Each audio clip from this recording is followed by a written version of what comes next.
Hello, Mooncrafters, and welcome to Craft of Moon. This is a space devoted to exploring the rhythms and cycles that shape our lives.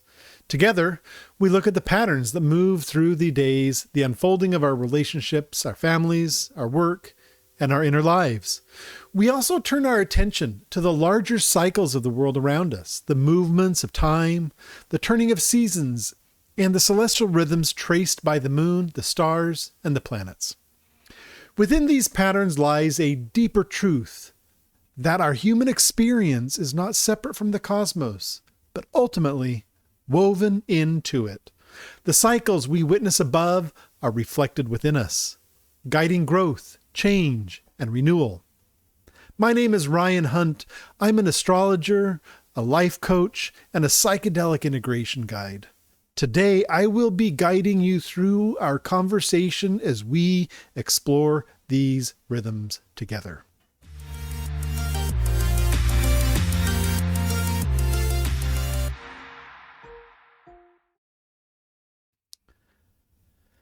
Today, we're doing the full spring equinox forecast for 2026, and I want to be direct with you from the start.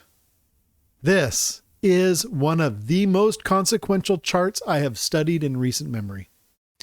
Not because it's dramatic for its own sake, but because the sky right now is describing the world we are actually living in with a precision that stops me in my tracks. When the astrology and the headlines align this closely, it's worth paying full attention. Here's what we're covering. We'll start with the equinox itself, what the shift between light and dark actually means, and why this year's version of that shift feels different. Then I'll walk you through the lunar story of March that's happened from the beginning of March until now, because the moon's path this month tells a complete arc that sets everything up that we're about to see. Then the major transits, Saturn and Neptune, which met in Aries for the first time in over 160 years. Mercury retrograde, sitting nearly exact on the North Node, Jupiter exalted in Cancer, and what that actually means when things get big, and the longer arc of Uranus and Pluto that are shaping the world underneath everything else. We're going to get to all of that. But first, if this content helps you navigate your life, please share it with someone who could use a clear map right now. There is a lot going on. And subscribe if you haven't. Hit the bell if you want to get notified. And let's go. Let's get after this. The spring equinox is often called a reset. Some even call it a new beginning. The astrological new year. That framing isn't wrong, but it misses what I find most interesting about this moment. The equinox is not a beginning per se. It is a shift in which force is taking the lead. The Earth orbits the sun tilted at about 23.5 degrees. That tilt is why we have seasons. The equinox is the precise moment when neither pole is tilting away or toward from the sun. Day and night reach exact equality. Light and dark have arrived at a truce. That truce doesn't hold. Within hours, one side starts to win. In the northern hemisphere, light is now taking the lead. The days are already longer and will keep growing until June. In the southern hemisphere, dark is taking over. The nights are stretching out, drawing that half of the planet inward towards its internal season. Same sky, same moment. Two completely different sets of instructions depending upon where you are standing. That's the real equinox question. Not what are you starting, but which force is gathering strength where you are at, and what does that shift ask of you? This year, that question arrives into a sky that is loaded in ways I want to be honest about. 2 weeks ago, a total lunar eclipse moved through Virgo at the south node of the moon. Before we look at where we're headed, we need to understand what this eclipse already did. A quick note for those newer to astrology: a lunar eclipse is an amplified full moon. The Earth moves between the sun and the moon, blocking the reflected light, and the moon goes dark or turns that deep blood red. Astrologically, eclipses act like accelerators. They amplify what's already in motion and compress timelines. Things that might have taken months to shift can now move in days. The South Node in astrology is associated with release, with what has completed its purpose, what is ready to be cleared, what needs to go. A South Node eclipse is a composting event. It clears the ground rather than plants new seeds. And that's what we just had earlier this month. Before you can plant, the old growth has to come down. The soil has to be turned. That's what happened in this first week of March. If you felt something release, something you'd been carrying longer than you realized, that was the eclipse working. Patterns sustained by habit rather than genuine purpose became harder to maintain. Structures that looked solid from the outside but had gone hollow showed it. Here's why intention and compassion matter at the eclipse. The amplification doesn't discriminate. Whatever is present at the moment gets enlarged.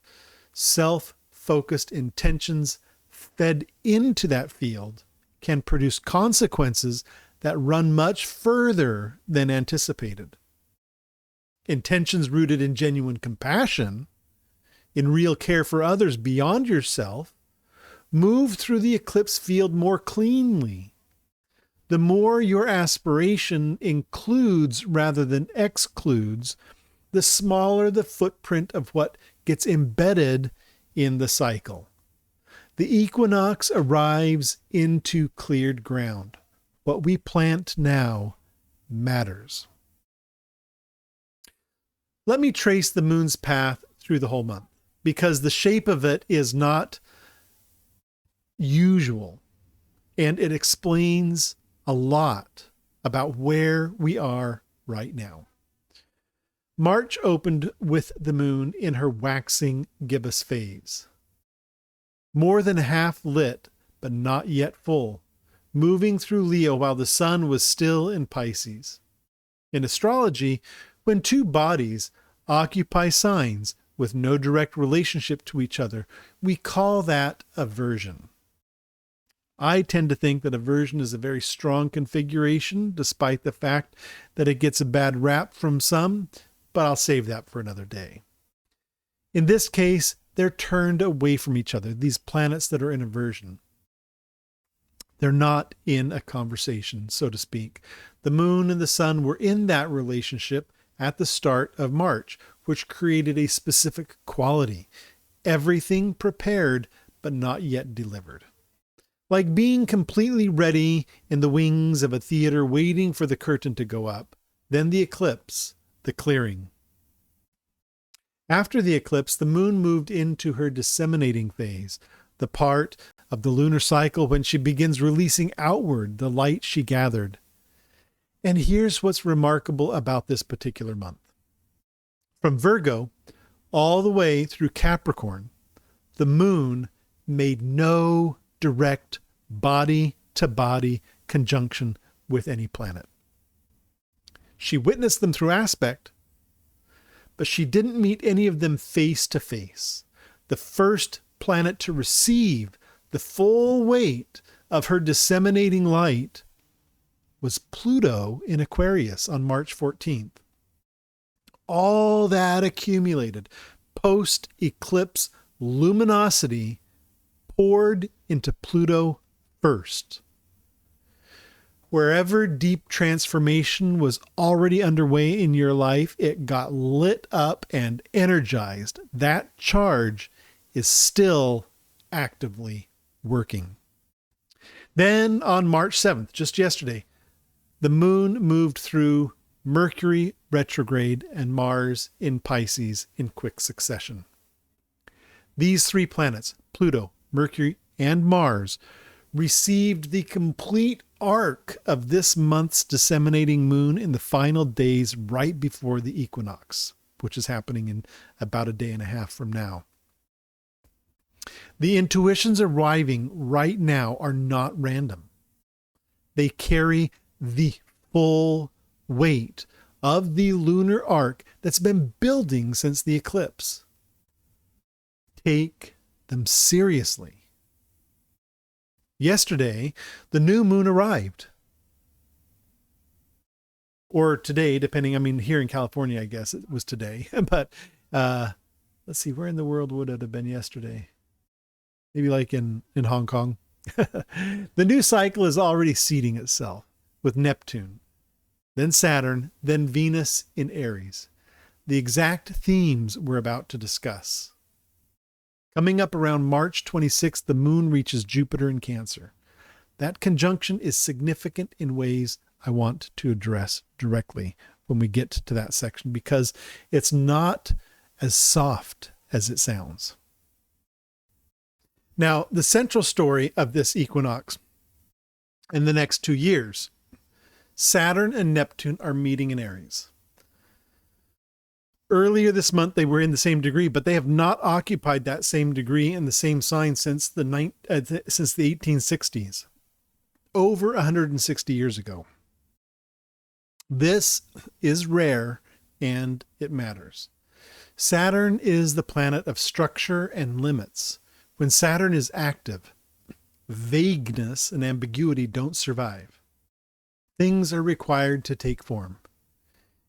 Either you build something that holds, or you find under pressure that it wasn't strong enough. Saturn shows you what's real by testing it. Neptune is almost Saturn's opposite. Neptune is the ocean, imagination, spiritual experience, illusion, confusion, and oil and water. Neptune dissolves lines.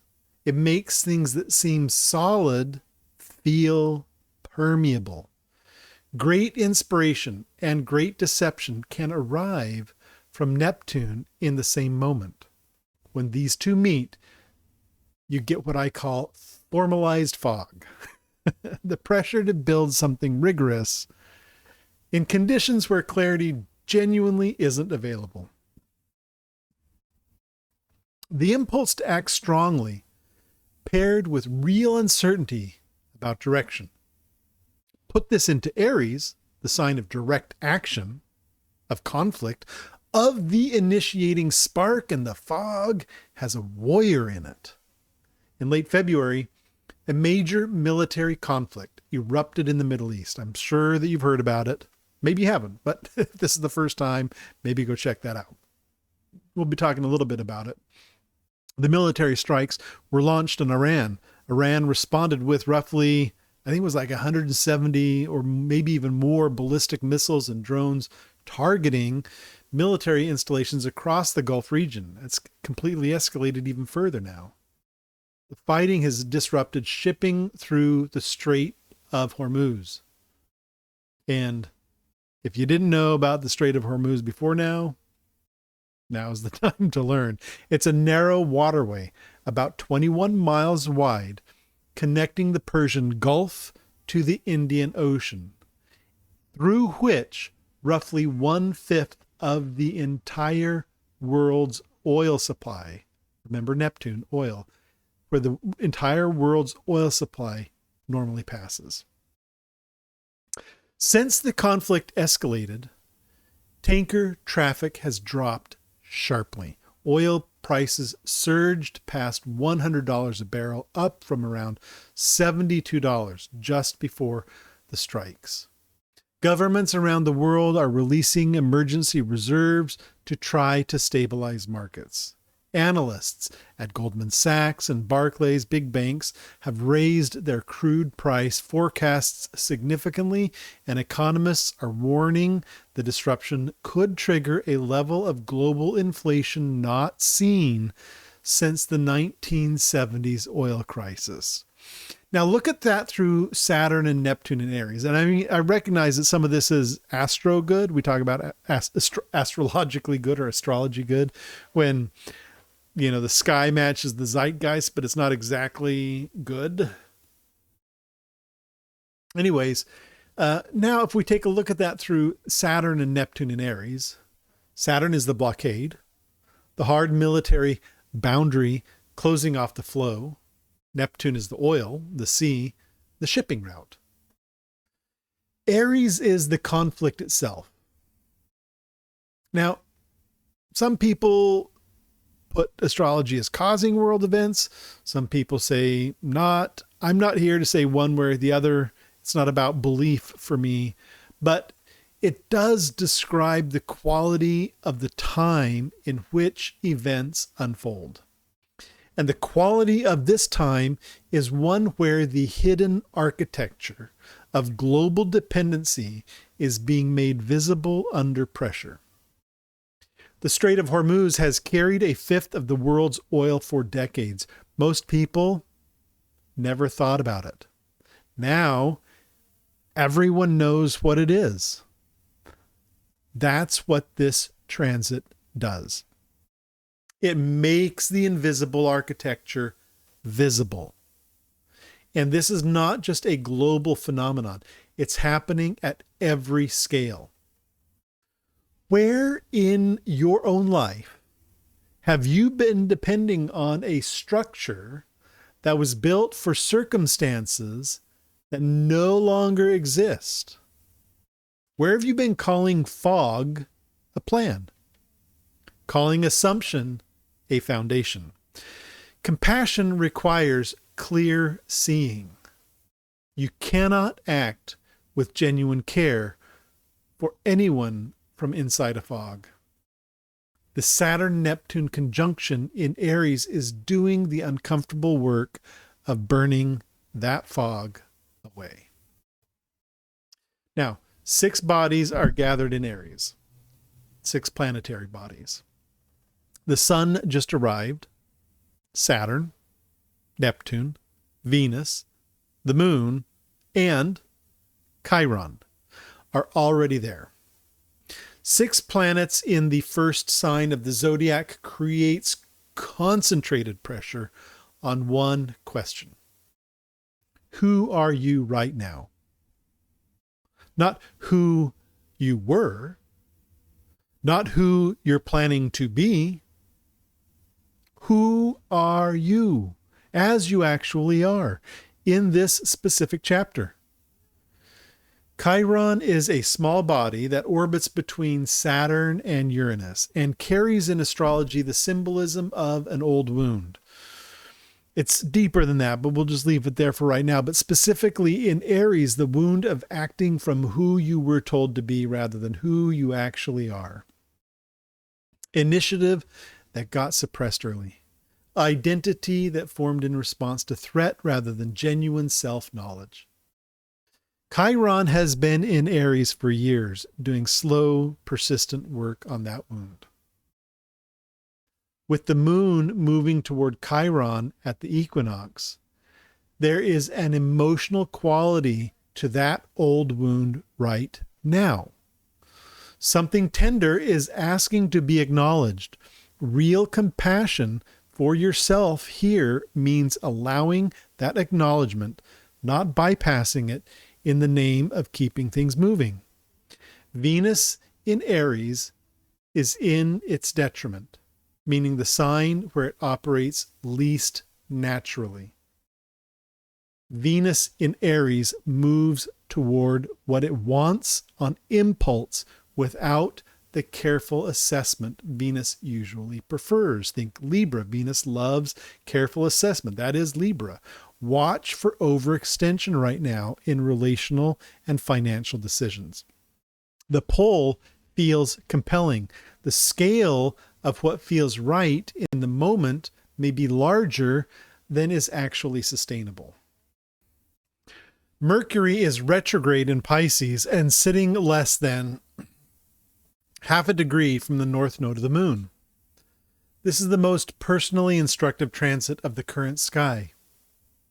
Here's a quick explanation. Mercury retrograde is a period of roughly 3 weeks when Mercury appears to move backward from our perspective on Earth.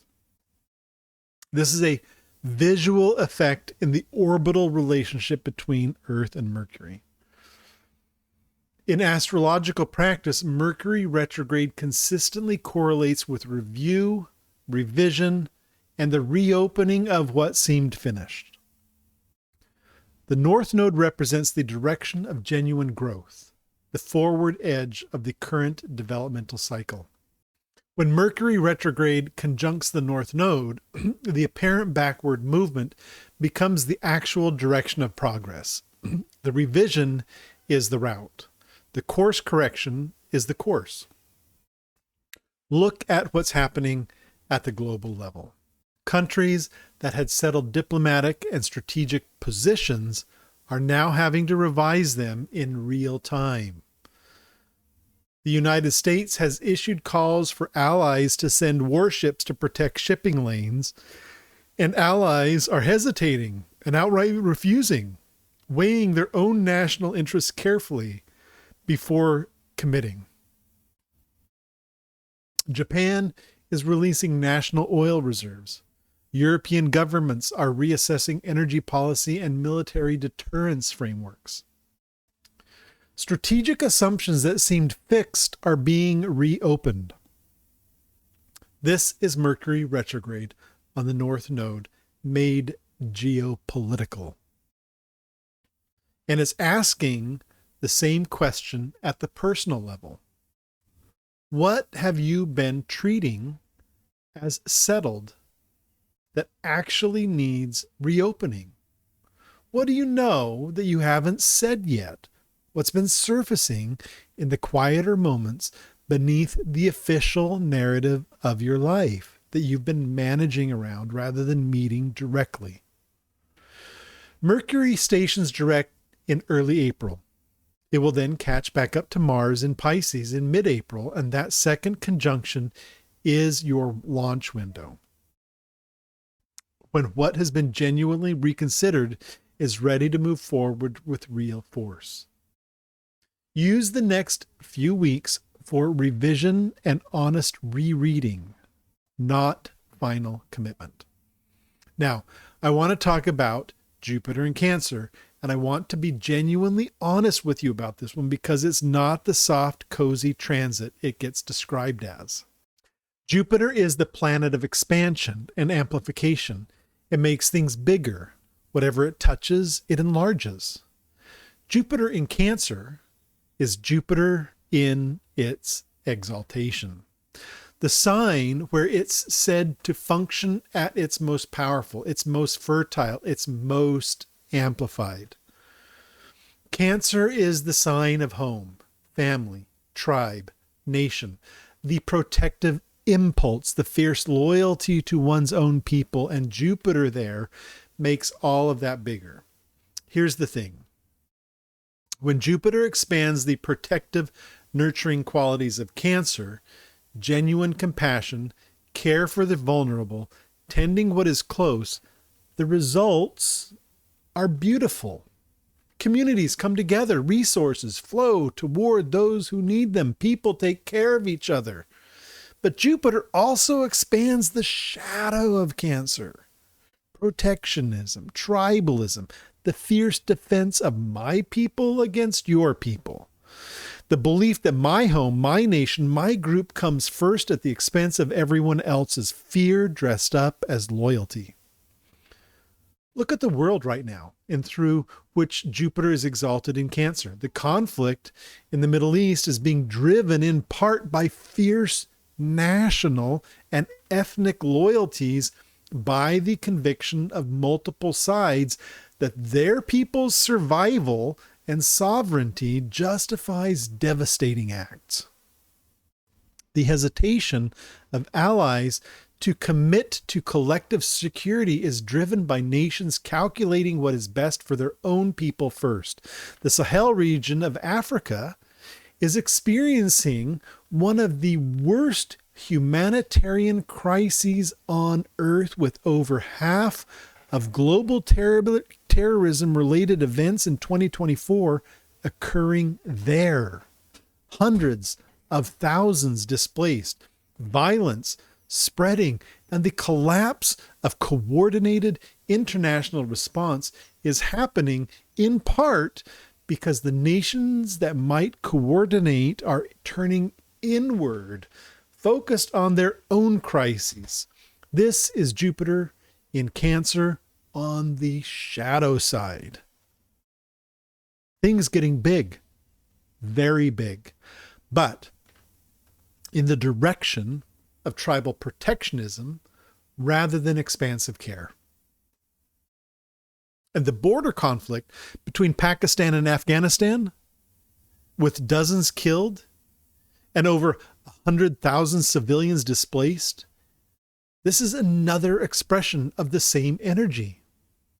Jupiter in Cancer amplifying the territorial defensive impulse until it produces violence. So what do we do with this? Here's where the personal response to a global transit actually matters. Jupiter in Cancer is offering two paths simultaneously. Down one path, the amplification of fear based on tribal loyalty, of circling the wagons, of my people versus your people. Down the other, genuine expansion of the field of compassion itself, a stretching of who we consider part of our people, a widening of the circle of care.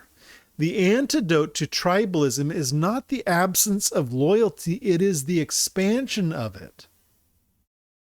It is asking, can I hold compassion for my own people and for those my people are in conflict with at the same time?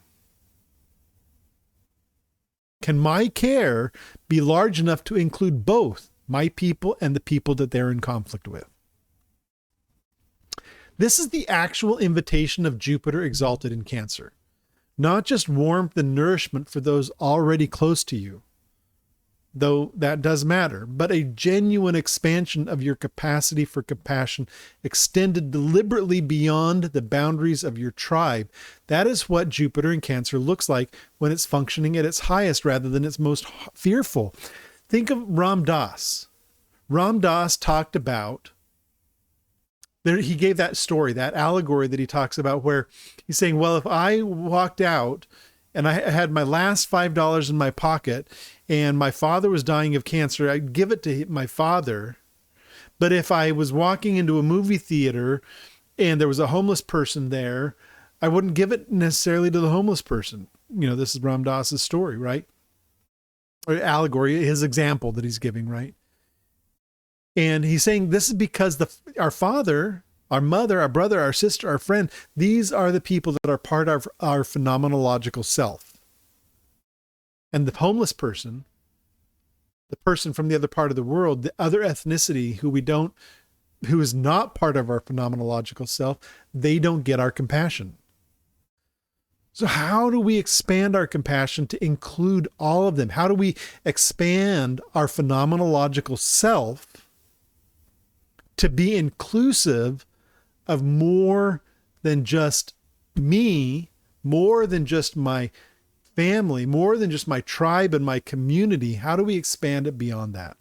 That is Jupiter in Cancer when it's functioning at its highest rather than its most fearful. Practically, tend what is close, yes, but nourish your relationships in your inner life. Let the circle of what you consider close be bigger than your fear would draw it. So 2 more transits before I pull everything together. I know this has been, running on, but I just want to kind of like do these last 2 transits and then we'll pull it together. Uranus has been in Taurus since 2018. Taurus is the sign of material foundations, land, money, food, energy, resources, the very earthy, materially stuff that we need to survive and we love and essential and beautiful and the stuff that supports us and sustains us. Uranus disrupts whatever it transits. So we've had 7 years of disruption to the material foundations. And now at 28 degrees of the sign, Uranus is in its most concentrated final phase. The oil shock happening right now, prices surging past $100 a barrel. Fuel surcharges hitting airlines, shipping costs rising, food prices threatened as fertilizer supplies are disrupted, stock markets under pressure. This is Uranus and Taurus at its most compressed expression, its final expression. The material ground the modern world was built on is still shifting. The lesson of the whole transit has been consistent. What you thought was secure was only as secure as the conditions supporting it. The airline industry is a specific and visible example. We can go there. Jet fuel prices jumped from roughly $85 per barrel to as high as $150 to $200 per barrel in the current disruption. Airlines, including Air France, KLM, and Cathay Pacific, are raising ticket prices, adding fuel surcharges, and revising earnings forecasts. I mean, come to think of it, I just thought of this, because I just bought a plane ticket to go to UAC this September, which if you're going to UAC, please, let's connect. Look me up. Let's find time to say hi. But I was just thinking about this, how they have an extra charge for baggage? Like if you want to carry a bag on, there's extra money for it. Or, sometimes even carry-ons have an extra charge. Or food. If you want food, you have to pay extra now. Like all these things are extra. And it makes me think that maybe the future of ticket pricing is for airlines is going to be, the fuel price will be separate. Like have a ticket cost, taxes is going to be separate, and then fuel might be separate. I don't know. We'll see how that goes in the coming years, but it depends on how long this conflict lasts and how volatile the fuel market is. If the fuel becomes really volatile and the ability to apply futures to it is not sustainable from a standpoint of projecting business and operational costs, then I could easily see fuel being added as a separate, almost spot market product of whenever you buy your ticket. This is the material disruption of Uranus in Taurus expressed in the daily life of anyone who needs to travel. Then Pluto entered Aquarius definitively in late 2024. I say definitively, but I guess depending on how you measure it, but Pluto is definitely in Aquarius now and stays in Aquarius until 2043. Aquarius is the sign of collective organization, networks, alliances, how groups hold together and how they fall apart. Pluto transforms whatever it touches at the deepest level. Pluto in Aquarius is dismantling the old architecture of collective life. The fracturing of international coalitions we're watching in real time. Nations weighing individual survival against collective obligation. Multilateral frameworks straining. Allies hesitating on commitments. Is Pluto in Aquarius in its early expression? The old rules of how groups work together are no longer functioning. The new rules are not yet established. That gap is both where the danger lives and where something genuinely different eventually grows. Saturn in Aries and Pluto in Aquarius are in a cooperative alignment right now, within 1 degree of exact. Saturn-Pluto contacts mark structural reckoning at scale. The cooperative nature of this particular alignment means reform is possible, not just collapse. What fills the gap left by dismantled old structures depends on the quality of intention and our individual compassion brought to the decisions being made in our own personal lives right now. Now, let me bring all this together, okay? The spring equinox of 2026 is a revelation moment. Things that have been running beneath the surface of ordinary life in personal psychology and financial systems, in the energy and security infrastructure of the world, was built on are being made visible under pressure. The pressure is real, just like the pressure in the delivery of a child in the uterus is real. That child feels the pressure. It's really happening. The disruption to global oil supply is real. The volatility is real. The humanitarian cost of the conflicts underway is real. Now, I just have to put a caveat in that. I am saying real a lot. I have been a practicing Buddhist for 30 years. So real is a relative experience, but for our experience of what our life is, it's impactful. It's real in the sense that it has true impact on the circumstance of our lives. But revelation is not the same as collapse. Revelation is the condition that makes genuine change possible. You cannot address what you cannot see, and you cannot act with compassion from inside a fog. Saturn and Neptune in Aries are burning the fog away. Mercury retrograde on the North Node is asking you to reread your own assumptions before you commit further. Jupiter in Cancer is offering a choice between the amplification of fear and the expansion of compassion, and underneath all of it, Pluto in Aquarius is slowly dismantling the old architecture of collective life to make room for something that hasn't yet been built. The light has taken the lead in the northern hemisphere. The dark has taken the lead in the south. The truth has been broken. The planet has tilted, and each half has received its instruction. The question worth living with as you move through this season: which force is gathering strength in you right now? And what does that shift actually ask of you? That is the spring equinox forecast for 2026. Before you go, I want to hear from you in the comments below. Please, what has been shifting or clearing for you in the last few weeks? What's the intuition that keeps surfacing that you haven't quite said out loud? Drop it below. I read everything, and this community holds real wisdom. The full written forecast and more is linked in the description below. It's on findyournova.com. You can head over there. The equinox forecast has already been published on findyournova.com. It's more expansive than what I just talked about. It's about at high speed, maybe a 20-minute read. So it's quite extensive. And I'm going to be dropping another one this Sunday, part 2 of the equinox forecast.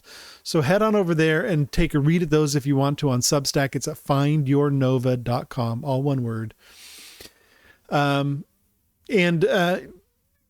can, go to there to get transit by transit analysis and individual readings for all 12 signs. I'm trying to get those put up there as well. So if they're not up there, when you go to look, take a look back. I'm trying to get those published.